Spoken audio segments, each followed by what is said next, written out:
কল্পনা করুন, জাহান্নামীরা জাহান্নামের শাস্তি পেতে আছে, আর তারা চিৎকার করতেছে, বাঁচাও বাঁচাও বাঁচাও, কিন্তু কেউ শোনার নেই। হাজার হাজার বছর পেরিয়ে গেছে, জাহান্নামের উত্তাপে মানুষের শরীর এখন পোড়া কয়লার মতো হয়ে গেছে, কিন্তু সেই কয়লার স্তূপের নিচে এখনো একজন মানুষ বেঁচে আছে, যার বুকে ছিল সরিষার দানা পরিমাণ ঈমান। আল্লাহ তাকে উদ্ধার করবেন, কিন্তু এরপর যা ঘটবে তা মানুষের কল্পনারও বাইরে। কিভাবে সেই পোড়া কয়লা থেকে জ্যান্ত হয়ে সে 10টি পৃথিবীর সমান রাজত্বের মালিক হলো, আর কেনই বা আল্লাহ নিজে হেসে দিয়েছিলেন তার সাথে কথোপকথনের সময়? চলুন হাসরের মাঠের সবচেয়ে আশ্চর্যজনক সেই ঘটনাটি জানি। হাসরের মাঠের বিচার শেষ হবার বহু যুগ পরের কথা। জাহান্নামের আগুন তার কাজ করে যাচ্ছে, দাউ দাউ করে জ্বলছে সেই আগুন। সেই আগুনের গর্জনে কান পাতা দেয়। হাদিস শরীফে এসেছে, মহান আল্লাহ রব্বুল আলামিন একদিন জিব্রাইল আলাইহিস সালামকে ডাকবেন। আল্লাহ বলবেন, হে জিব্রাইল, যাও জাহান্নামের অতল গহ্বরে যাও, সেখানে গিয়ে ভালো করে খুঁজে দেখো আমার এমন কোনো বান্দা এখনো বাকি আছে কিনা যার অন্তরে বিন্দু পরিমাণ ঈমান আছে, যে হয়তো জীবনে একবার হলেও আমাকে ভয় পেয়েছিল, অথবা একবার হলেও আমাকে ভালোবেসে সিজদা দিয়েছিল। জিব্রাইল আলাইহিস সালাম আল্লাহর হুকুম পেয়ে জাহান্নামের দিকে রওনা হলেন, কিন্তু জাহান্নামের অবস্থা তখন ভয়াবহ। কোটি কোটি মানুষ সেখানে পুড়ে ছাই হয়ে আছে, চেনার কোনো উপায় নেই কে মানুষ আর কে পাথর। জিব্রাইল আলাইহিস সালাম তন্ন তন্ন করে খুঁজলেন, যেন বাতি জ্বালিয়ে খোঁজে দেখা হচ্ছে, কিন্তু তিনি কাউকে চিনতে পারলেন না। তিনি আল্লাহর কাছে ফিরে এসে বললেন, হে রব, আমি তো কাউকে পেলাম না, সবাই জ্বলে পুড়ে কয়লা হয়ে গেছে। আল্লাহ তখন বলবেন, আবার যাও, ভালো করে দেখো, আমার ইলমে আছে এখনো একজন বাকি আছে, তাকে খুঁজে বের করো। জিব্রাইল আলাইহিস সালাম আবার গেলেন। অনেক খোঁজাখুঁজির পর জাহান্নামের এক অন্ধকার কোণায় আগুনের স্তূপের নিচে তিনি একজনকে পেলেন। আগুনে পুড়তে পুড়তে সে এমন এক পিণ্ড বা কয়লায় পরিণত হয়েছে যে তাকে মানুষ বলে চেনার কোনো উপায় নেই। শুধু তার কপালে সিজদার চিহ্নটুকু হয়তো জ্বলজ্বল করছিল, অথবা তার অন্তরের সেই সামান্য ঈমানটুকু টিমটিম করছিল। জিব্রাইল আলাইহিস সালাম সেই পোড়া কয়লার মতো মানুষটিকে জাহান্নাম থেকে বের করে আনলেন। ভাবুন দৃশ্যটা, একজন মানুষ যে হাজার হাজার বছর আগুনে পুড়েছে, তাকে আজ মুক্ত করা হচ্ছে। আল্লাহর হুকুমে তাকে নিয়ে যাওয়া হলো জান্নাতের প্রবেশ পথের কাছে, যেখানে প্রবাহিত হচ্ছে নাহারুল আয়াত বা জীবন নদী। সেই নদীর পানি ছিল দুধের চেয়েও সাদা এবং মধুর চেয়েও মিষ্টি। জিব্রাইল আলাইহিস সালাম সেই পোড়া দেহটিকে ওই জীবন নদীর পানিতে চুবানেন। সুবহানাল্লাহ! পানির স্পর্শ লাগতেই এক অলৌকিক ঘটনা ঘটল। যেমন বন্যার পর পলিমাটিতে দ্রুত ঘাস গজিয়ে ওঠে, ঠিক তেমনি লোকটির পোড়া শরীর থেকে কয়লাগুলো খসে পড়তে লাগলো। তার নতুন চামড়া গজালো, নতুন মাংস গজালো, তার চেহারা চাঁদের মতো সুন্দর হয়ে গেল। সে আবার এক সুস্থ সবল যুবক হিসেবে উঠে দাঁড়ালো। সে তার নিজের শরীরের দিকে তাকালো। সে বিশ্বাস করতে পারছিল না যে সে আর জাহান্নামে নেই। সে জাহান্নামের দিকে চিৎকার করে বলল, আলহামদুলিল্লাহ, সমস্ত প্রশংসা সেই আল্লাহ যিনি আমাকে তোর কবল থেকে মুক্তি দিয়েছেন। আল্লাহ আমাকে এমন দয়া করেছেন যা তিনি আগে আর কাউকে করেননি। আল্লাহ তাকে জাহান্নাম থেকে বের করেছেন ঠিকই, কিন্তু জান্নাতে দেননি। তাকে রাখা হলো জান্নাত এবং জাহান্নামের মাঝখানের একটি জায়গায়। কিন্তু সমস্যা হলো, তার মুখটা তখনও জাহান্নামের দিকে ফেরানো ছিল। জাহান্নামের আগুনের লু হাওয়া বা গরম বাতাস তার গায়ের উপর এসে পড়ছিল। সেই বিষাক্ত গরম বাতাসে তার দম বন্ধ হয়ে আসছিল। সে আর সহ্য করতে পারল না। সে আল্লাহর দরবারে হাত তুলল। সে বলল, হে আমার রব। আল্লাহ বললেন, কি হলো তোর? তুই না ওয়াদা করেছিলি আর কিছু চাইবি না? লোকটি তখন বলল, হে আল্লাহ, আমি জান্নাত চাই না। আমি জানি আমি অনেক বড় পাপী, আমি জান্নাতের যোগ্য নই, কিন্তু দয়া করে আমার মুখটা জাহান্নামের দিক থেকে ঘুরিয়ে দাও। এই আগুনের গরম বাতাস আমাকে শেষ করে দিচ্ছে। আমাকে শুধু একটু নিরাপদ দূরত্বে রাখো। আল্লাহ রাব্বুল আলামিন তো সবই জানেন। তিনি বান্দার সাথে এক মধুর তর্কে লিপ্ত হলেন। আল্লাহ বললেন, হে আদম সন্তান, আমি যদি তোর এই দোয়া কবুল করি এবং তোকে জাহান্নামের গরম বাতাস থেকে বাঁচিয়ে দিই, তবে তুই কথা দিচ্ছিস যে তুই আমার কাছে আর কিছু চাইবি না? লোকটি তখন মহা খুশি। সে বলল, হে আল্লাহ, তোমার ইজ্জতের কসম, আমি কথা দিচ্ছি আমি আর কিচ্ছু চাইব না, শুধু এই আগুন থেকে আমাকে আড়াল করে দাও, এটাই আমার জন্য যথেষ্ট। আল্লাহ তার ওয়াদা নিলেন। লোকটির মুখ জাহান্নাম থেকে ঘুরিয়ে জান্নাতের দিকে করে দেওয়া হলো এবং তাকে জাহান্নাম থেকে নিরাপদ দূরত্বে সরিয়ে আনা হলো। আহ, কি শান্তি! গরম বাতাস আর নেই, শীতল বাতাস বইছে। লোকটি স্বস্তির নিঃশ্বাস ফেলল। সে ভাবল, আমি বেঁচে গেছি, আমার আর কিচ্ছু চাই না। সে সেখানে চুপচাপ বসে রইল। বেশ কিছু সময় পার হয়ে গেল, কিন্তু মানুষের নফস তো বড় লোভী, সে চুপ করে বসে থাকতে পারল না। সে আর চোখে সামনের দিকে তাকালো। দূরে, অনেক দূরে সে দেখতে পেল একটা বিশাল ছায়াদার গাছ। সেই গাছের নিচে টলটলে পানির ঝর্ণা, গাছের পাতাগুলো বাতাসে দুলছে। লোকটি এতক্ষণ গরমের মধ্যে ছিল, এখন সেই ছায়া দেখে তার জিভে পানি চলে এলো। সে মনে মনে ভাবল, আহা, যদি ওই গাছটার নিচে একটু বসতে পারতাম, একটু পানি খেতে পারতাম। কিন্তু সে তো আল্লাহর সাথে ওয়াদা করেছে, সে আর কিচ্ছু চাইবে না। সে চুপ করে থাকার চেষ্টা করল, কিন্তু পারল না। তার ধৈর্য ভেঙে গেল। সে ভয়ে ভয়ে আবার আল্লাহকে ডাকল, হে আমার রব। আল্লাহ বললেন, কি হলো তোর? তুই না ওয়াদা করেছিলি আর কিছু চাইবি না? লোকটি তখন বলল, আল্লাহ, আমি আর কিচ্ছু চাই না, শুধু ওই গাছটার নিচে আমাকে একটু নিয়ে যাও। আমি শুধু ওর ছায়ায় বসবো আর পানি খাবো। কসম করে বলছি, এরপর আর কিচ্ছু চাইব না। আল্লাহ বললেন, ওরে আদম সন্তান, তুই বড় ওয়াদা খেলাফকারী, তুই কি আবার নতুন করে চুক্তি করবি? সে বলল, হ্যাঁ আল্লাহ, এবার পাক্কা কথা দিচ্ছি, ওই গাছের নিচে নিলেই আমি খুশি। আল্লাহ জানতেন সে আবার চাইবে, তবুও আল্লাহ তাকে মায়া করলেন। আল্লাহ তাকে সেই গাছের নিচে নিয়ে গেলেন। সে ছায়ায় বসলো, পানি খেলো। তার মনে হলো সব সুখ সে পেয়ে গেছে। সে ভাবল, ব্যাস, আর কি লাগে? কিন্তু আল্লাহ তাকে পরীক্ষা করতেই থাকলেন। কিছুক্ষণ পর আল্লাহ তার চোখের সামনে আগের গাছটির চেয়েও অনেক বেশি সুন্দর, অনেক বেশি বড় এবং আকর্ষণীয় আরেকটি গাছ ফুটিয়ে তুললেন। সেই গাছটি ছিল জান্নাতের দরজার আরো একটু কাছে। লোকটি যখন দ্বিতীয় গাছটি দেখল, তার মন আবার চঞ্চল হয়ে উঠল। সে আগের ওয়াদার কথা ভুলে গেল। সে আবার আল্লাহর কাছে হাত পাতল। আল্লাহ আবার তাকে মনে করিয়ে দিলেন তার চুক্তির কথা। আল্লাহ বললেন, তুই না বললি আর চাইবি না? লোকটি বলল, আল্লাহ, আমাকে লজ্জিত করো না, এটাই শেষ, আরেকবার সুযোগ দাও।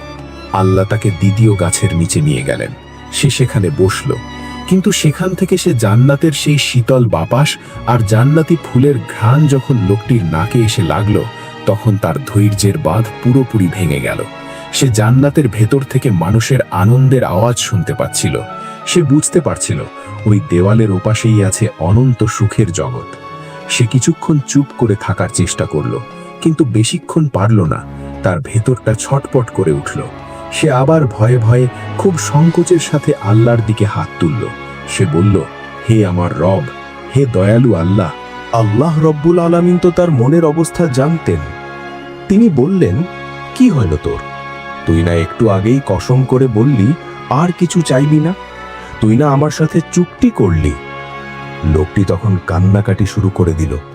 সে বলল, হে আল্লাহ, তুমি আমাকে তিরস্কার করো না, আমি সহ্য করতে পারছি না। ওই জান্নাতের শান্তি আমাকে পাগল করে দিচ্ছে।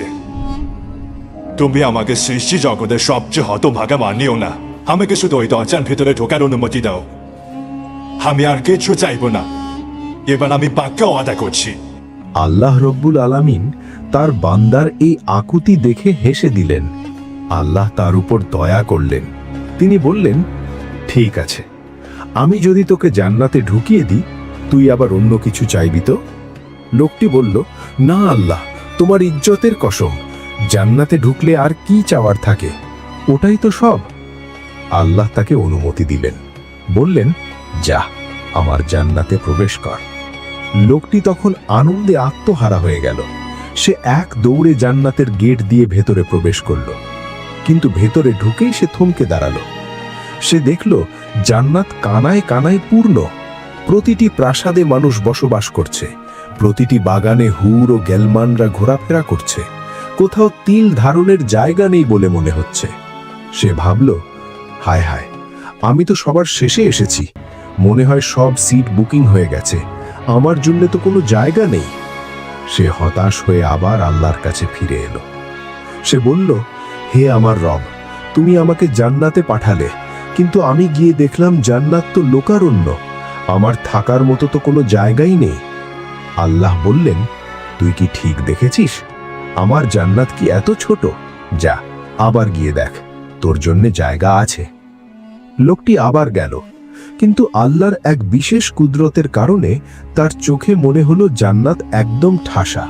সে আবার ফিরে এলো। সে তৃতীয়বারও একই দৃশ্য দেখল। সে মন খারাপ করে আল্লাহর কাছে ফিরে এসে বলল, হে রব, জায়গা তো নেই। তখন আল্লাহ রব্বুল আলামিন এই সদ্য জাহান্নাম ফেরত সাধারণ মানুষটির সাথে এমন এক কথা বললেন, যা শুনে সে নিজের কানকে বিশ্বাস করতে পারল না।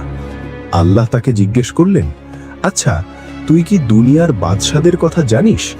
দুনিয়ার রাজত্ব কেমন হতো মনে আছে?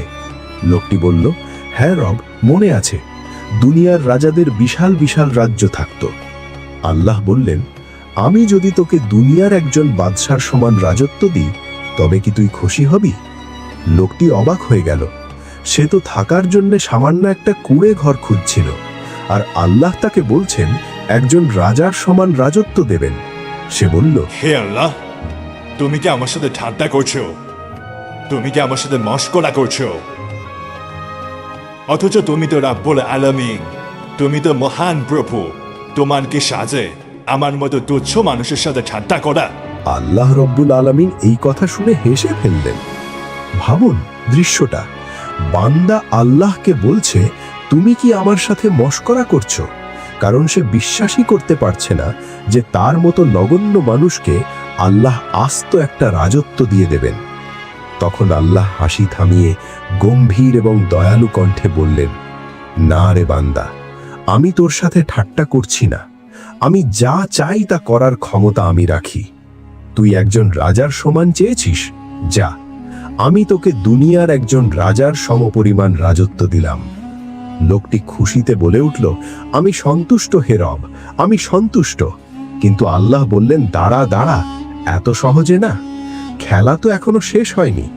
আমি তোকে আরো দিলাম, আরো দিলাম, আরো দিলাম, আরো দিলাম। আল্লাহ এভাবে 5 বার বললেন। 5ম বারের সময় লোকটি চিৎকার করে বলল, যথেষ্ট হয়েছে হে প্রভু। তখন আল্লাহ বললেন, না, এতেই শেষ নয়, এই নে আরো 5 গুণ। অর্থাৎ এই দুনিয়ার সবচাইতে বড় রাজার চেয়েও 10 গুণ বড় রাজত্ব আমি তোকে দান করলাম, এবং এর সাথে তোর মন যা চাইবে এবং তোর চোখ যা দেখে শান্তি পাবে, সেই সব কিছুই তোর জন্য হালাল করে দেওয়া হলো। আল্লাহ সেই ঘোষণা শোনার পর লোকটি খুশিতে পাগল হয়ে গেল। সে দৌড়ে তার সেই বিশাল রাজপ্রাসাদের দিকে ছুটে গেল। যেই মানুষটি একটু আগেও থাকার জন্য একটা গাছের ছায়া ভিক্ষা চাইছিল, আজ সে 10টি দুনিয়ার সমান বড় এক সাম্রাজ্যের মালিক। সে যখন তার প্রাসাদে প্রবেশ করল, তখন তার চোখ ধাঁধিয়ে গেল। প্রাসাদের দেওয়ালগুলো স্বর্ণ ও রৌপ্য দিয়ে তৈরি, মেঝের উপর বিছানো আছে মণি মুক্তা। সে দেখল হাজার হাজার খাদেম তার আদেশের অপেক্ষায় 2 পাশে সারিবদ্ধ হয়ে দাঁড়িয়ে আছে। তারা তাকে দেখে সালাম দিচ্ছে, আসসালামু আলাইকুম ইয়া ওয়ালিয়াল্লাহ।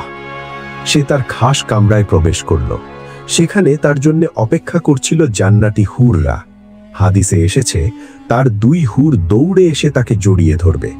তাদের সৌন্দর্য এতটাই উজ্জ্বল যে তাদের পরনের 70টি রেশমি কাপড়ের নিচ থেকেও তাদের পায়ের হাড়ের মজ্জা দেখা যাবে। তারা তাকে দেখে খুশিতে আত্মহারা হয়ে বলবে, আলহামদুলিল্লাহিল্লাযী আহইয়াকা লানা ওয়া আহইয়ানা লাকা। অর্থাৎ সমস্ত প্রশংসা আল্লাহ, যিনি আপনাকে জীবিত করেছেন এবং আমাদের আপনার জন্য সৃষ্টি করেছেন। সে তার স্ত্রীদের দিকে তাকাবে, তার বিশাল রাজত্বের দিকে তাকাবে, তার অঢেল সম্পদের দিকে তাকাবে। সে ভাববে, 1000 বছর ধরে আগুনে পোড়ার সেই কষ্ট আজ সার্থক হয়েছে। সে তখন খুশিতে চিৎকার করে বলবে, আল্লাহ কসম, আল্লাহ আমাকে যা দিয়েছেন সৃষ্টির শুরু থেকে শেষ পর্যন্ত, আজ পর্যন্ত আর কাউকেই আল্লাহ এত কিছু দেননি। চিন্তা করুন, সে হলো জান্নাতের সবচেয়ে ছোট এবং শেষ ব্যক্তি, অথচ তার প্রাপ্তি এত বেশি যে সে মনে করছে সেই সবার চেয়ে সেরা। সে জানেও না যে তার চেয়ে উপরের স্তরের জান্নাতীদের নিয়ামত কত গুণ বেশি।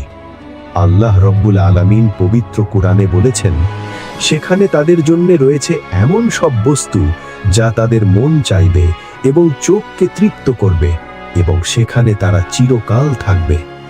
আমরা কি সেই জান্নাতের আশা রাখি না?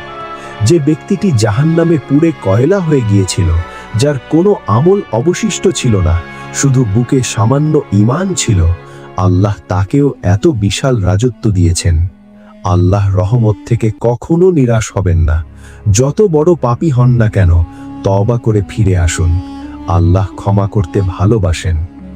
ওই ব্যক্তিকে বাঁচিয়েছিল তার ঈমান। নামাজ, রোজা, হজ সবকিছুর মূল হলো ঈমান। তাই শেষ নিঃশ্বাস পর্যন্ত ঈমানকে হেফাজত করতে হবে। আল্লাহ আমাদের সবাইকে সেই জান্নাতের অধিবাসী করুন। আমাদের গুনাহগুলো মাফ করে দিন এবং জাহান্নামের আগুন থেকে আমাদের শরীরকে হারাম করে দিন। আমরা যেন সেই দিন আল্লাহর সামনে লজ্জিত না হই। আমিন ইয়া রব্বুল আলামিন।